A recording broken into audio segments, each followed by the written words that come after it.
నమస్తే, welcome to our channel. నేను సిరి. జగన్మోహన్ రెడ్డి గారికి ఎంపీ అభ్యర్థులు దొరకడం లేదా అంటే అవునని అనిపిస్తుంది. ఎందుకంటే లిక్కర్ స్కామ్లో ఉన్న వాళ్ళని ఎంపీ అభ్యర్థులుగా తీసుకోబోతున్నారు. అంటే తన పేరు ఏంటంటే మన శరత్ చంద్ర రెడ్డి గారి పేరు బాగా వినిపిస్తుంది. సో ఇలాంటి వ్యక్తుల్ని ఎందుకు తీసుకుంటున్నారు అంటే గతంలో మనం చూసాము, లిక్కర్ స్కామ్లో ఉన్న వాళ్ళని వద్దని అనుకున్న జగన్మోహన్ రెడ్డి గారు అభ్యర్థులు లేక ఇలాంటి వాళ్ళని తీసుకుంటున్నారా, అసలు ఏంటి ఈ కథని మనకి వివరించడానికి మనతో పాటు ఉన్నారు ప్రముఖ senior journalist and political analyst CS Rao గారు. నమస్కారం సార్. ఇప్పుడు చూస్తున్నట్టయితే జగన్మోహన్ రెడ్డి గారికి ఎంపీ అభ్యర్థులు దొరకక లిక్కర్ స్కామ్లో ఉన్న వాళ్ళని తీసుకున్నట్టు మనకు వార్తలు అయితే వస్తున్నాయి. అందులో వినిపిస్తున్న పేరు అంటే శరత్ చంద్ర రెడ్డి పేరు వినిపిస్తుంది. ఎందుకు తనంటే గతంలో చూసుకుంటే కొంతమందిని వద్దనుకున్నారు, లిక్కర్ స్కామ్లో ఉన్నారు కాబట్టి వాళ్ళని వద్దనుకుని దూరం పెట్టినాం, మళ్ళీ వాళ్ళని ఇలాంటి స్కామ్లో ఉన్న వాళ్ళని మళ్ళీ తీసుకుంటున్నారు. అసలు ఏం చేస్తున్నాడు సార్ తను జగన్మోహన్ రెడ్డి గారు? సో ఒకటేంటంటే ఫస్ట్ నుంచి కూడా గత 4 నెలల నుంచి వినిపిస్తుంది ఏంటంటే జగన్మోహన్ రెడ్డి ఎంపీలు ఎవరైతే ఉన్నారో 22 మంది గెలిచినటువంటి వాళ్ళలో సుమారుగా 19 మంది అసలు పోటీ చేయడానికి ఇష్టపడటం లేదు. కొంతమంది ఎమ్మెల్యేలుగా పోటీ చేయడానికి ఇష్టపడుతున్నారు, బట్ ఎంపీలుగా పోటీ చేయడానికి ఇష్టపడలేదని చెప్పి తొలించి వినిపించినటువంటి ఒక మాట. సో దాంతో ఇప్పుడు అసలు కొంతమందిని ఈయనే గ్రాఫ్ బాగలేదని పక్కకు తెప్పిస్తే కొంతమంది మేము పోటీ చేయము అని చెప్పినటువంటి దాఖలాలు ఉన్నాయి. అందుకే ఇప్పుడు అసలు ఎంపీ అభ్యర్థులు 25 ఎంపీ స్థానాలకు సంబంధించి ఎంపీ అభ్యర్థులు ఎవరు అనే దాని మీద ప్రశ్న వేసుకుంటే వైఎస్ఆర్ కాంగ్రెస్ పార్టీకి ఎవరు దొరకనటువంటి సిచ్యువేషన్ కనబడుతుంది ఎక్కడ కూడా. ఇప్పుడు మచిలీపట్నం ఉంది, మచిలీపట్నం సిట్టింగ్ ఎంపీ ఆయనేమో జనసేన పార్టీలోకి వెళ్ళిపోయారు. ఇప్పుడు ఒంగోలు ఎంపీ ఉన్నాడు వైఎస్ఆర్ కాంగ్రెస్ పార్టీ మాగుంట శ్రీనివాసరెడ్డి, ఆయనేమో తెలుగుదేశం పార్టీలోకి వెళ్తున్నారు. నెల్లూరు నుంచి వేమిరెడ్డి ప్రభాకర్ రెడ్డిని పోటీ చేయించాలి అని చెప్పి ఒత్తిడి తీసుకొచ్చారు జగన్మోహన్ రెడ్డి. ఆ ఒత్తిడి తట్టుకోలేక నేను పోటీ చేయనని చెప్పేసి ఆయనేమో దుబాయ్ వెళ్ళిపోయేసి గత కొన్ని రోజులుగా ఫోన్లు ఆపుకున్నాడు. ఆయన సీన్ కట్ చేస్తే ఇప్పుడు రేపో మాపు తెలుగుదేశం పార్టీలో చేరే అవకాశం ఉంది వేమిరెడ్డి ప్రభాకర్ రెడ్డి అని చెప్తున్నారు. సో ఇప్పుడు నెల్లూరుకి ఎంపీ ఎవరు? అసలు ఒంగోలుకి ఎంపీ దొరకలేదు. ఒంగోలుకి ఎంపీ దొరకకపోతే ఆయన ఏం చేశాడు, చిత్తూరు జిల్లాకు సంబంధించినటువంటి చెవిరెడ్డి భాస్కర్ రెడ్డిని తీసుకొచ్చి, చంద్రగిరి ఎమ్మెల్యే ఆయన వాస్తవంగా, సో ఆయన్ని తీసుకొచ్చి ఇప్పుడు ఒంగోలు ఎంపీ కంటెస్ట్ చేయమని చెప్పారు. దాంతో ఒంగోలులో ఉండేటువంటి ఎమ్మెల్యేలు అందరూ రివర్స్ అయ్యారు, సిట్టింగ్ ఎమ్మెల్యేలు. అక్కడ ఉండేటువంటి క్యాడర్ కూడా రివర్స్ అయ్యారు. అది సెట్ చేసేటప్పటికి 1 మంత్ పట్టింది. ఇప్పుడు ఏదో సెట్ అవుతుందని చెప్పి అంటున్నారు. వాళ్ళు ఏదో కలిసి తిరుగుతున్నారు, బాలినేని శ్రీనివాసరెడ్డి అలాగే చెవిరెడ్డి భాస్కర్ రెడ్డి అని అంటున్నారు. దాని ఎపిసోడ్ అలా ఉంటే నెల్లూరు చూస్తే నెల్లూరులో ఇప్పుడు ఎంపీ అభ్యర్థి కోసం ఎతుకుతున్నటువంటి పరిస్థితుల్లో ఎవరు లేనప్పుడు ఇప్పుడు శరత్చంద్రారెడ్డిని పెట్టాలి అని చెప్పి వాళ్ళు ఒక నిర్ణయం ప్రాథమికంగా తీసుకున్నారని చెప్పి సోషల్ మీడియాలో వైరల్ అవుతుంది. ఎవరు ఈ శరత్చంద్రారెడ్డి అంటే విజయసాయిరెడ్డికి దగ్గర బంధువు ఆయన. సో ఆయన కుటుంబీకుడు శరత్చంద్రారెడ్డి, విజయసాయిరెడ్డికి సంబంధించిన కుటుంబీకుడు. ఆయన్ని ఇప్పుడు పోటీ చేయించాలి నెల్లూరు ఎంపీగా అని చెప్పి ఆయన ప్రయత్నం చేస్తున్నారు. పైగా ఈయన లిక్కర్ స్కామ్లో ఉన్నారు.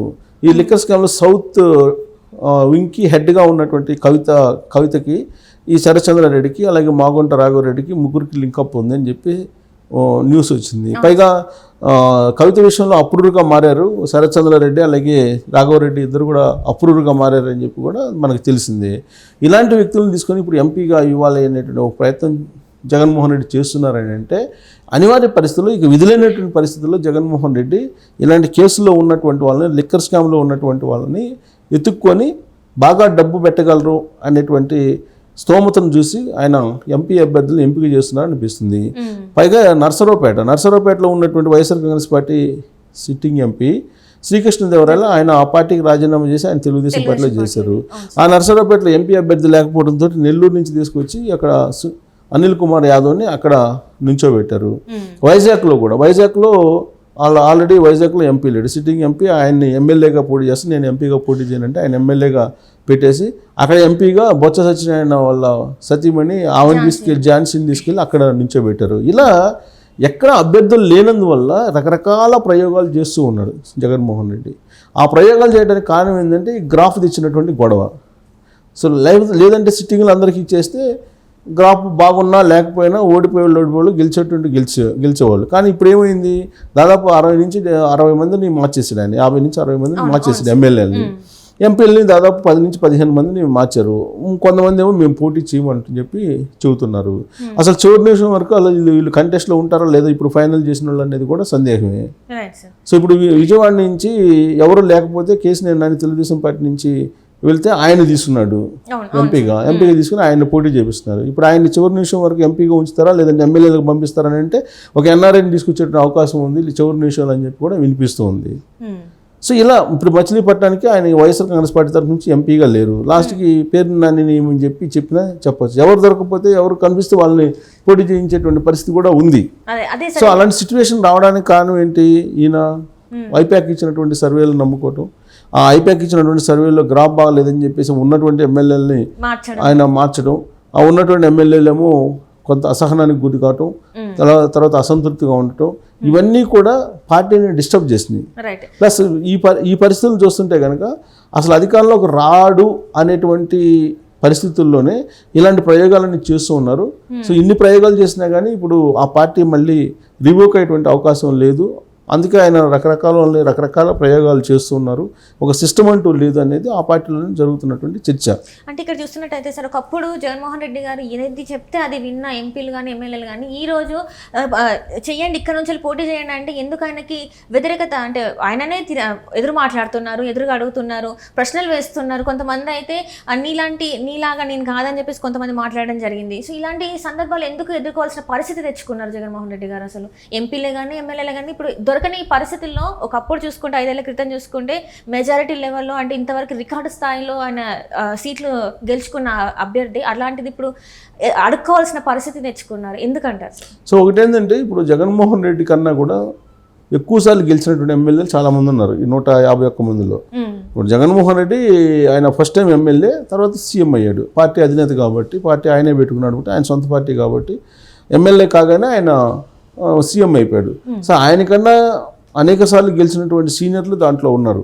సో వాళ్ళకి ఆ కాన్స్టిట్యున్సీలో బలం ఎంత, బలహీనత ఎంత, రాబోయేటువంటి ఎన్నికల్లో గెలుస్తామో ఓడిపోతామో దీని మీద అంచనా ఉంటుంది. అలాంటి వాళ్ళని గెలుస్తాం ఎప్పటి నుంచో రాజకీయాలు చేస్తూ ఆ కాన్స్టిట్యున్సీలో అందరితోటి మమేకం అయ్యి ఆ కాన్స్టిట్యున్సీలో క్యాడర్ తోటి ఉండి ఒక రాజకీయ నాయకుడిగా కొనసాగుతున్నటువంటి వాళ్ళని ఒక ఫైన్ మార్నింగ్ పిలిచేసి మీ గ్రాఫ్ బాగాలేదు నేను తీసేస్తున్నాను మిమ్మల్ని అని అంటే వాళ్ళు ఎందుకు ఊరుకుంటారు? వాళ్ళు కూడా ఆ కాన్స్టిట్యూన్సీ, నువ్వు రాష్ట్రం మొత్తం మీద నువ్వు సీఎం అయితే అయ్యి ఉండొచ్చు, కానీ ఆ కాన్స్టిట్యూన్సీలో వాళ్ళు బలమైన వాళ్ళు కదా. ఇప్పుడు జగన్మోహన్ రెడ్డి ఉన్నారు, పులివెందుల్లో ఆయన పోటీ చేస్తున్నాడు, గెలుస్తున్నారు. సో ఇక్కడ కృష్ణా జిల్లాకు వచ్చి కృష్ణా జిల్లాలో పోటీ చేస్తే గెలుస్తాడా? లేదంటే ఉత్తరాంధ్రలో పోటీ చేస్తే గెలుస్తాడా? లేదంటే కుప్పంలో వేస్తే గెలుస్తాడా జగన్మోహన్ రెడ్డి?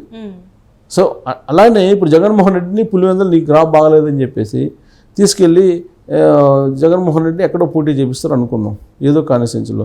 ఆ కాన్స్టిట్యున్సీలో ఆయన గెలిచే అవకాశాలు ఉంటాయా? అలానే స్థానికంగా ఎవరికి వాళ్ళే అక్కడ బలమైనటువంటి లీడర్లు ఉంటారు. ఆ బలమైనటువంటి లీడర్లు ఉన్నప్పుడు వాళ్ళని తీసుకెళ్ళి మారేస్తే వాళ్ళ అసంతృప్తి ఉంటుంది.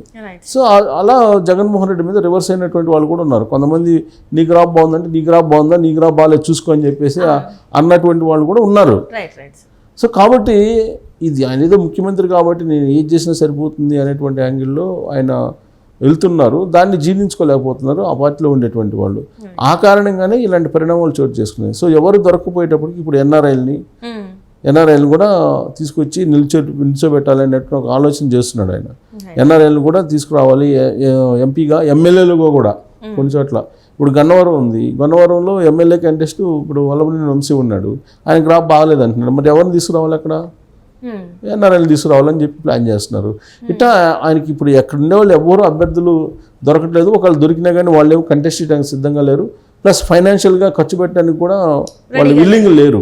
సో కాబట్టి ఇప్పుడు జగన్మోహన్ రెడ్డి చేస్తున్నటువంటి ప్రయోగం అయితే ప్రస్తుతానికి గందరగోళం అయితే లేపింది వైఎస్ఆర్ కాంగ్రెస్ పార్టీలో అని చెప్పి మనం విశ్లేషణ చేసుకోవచ్చు.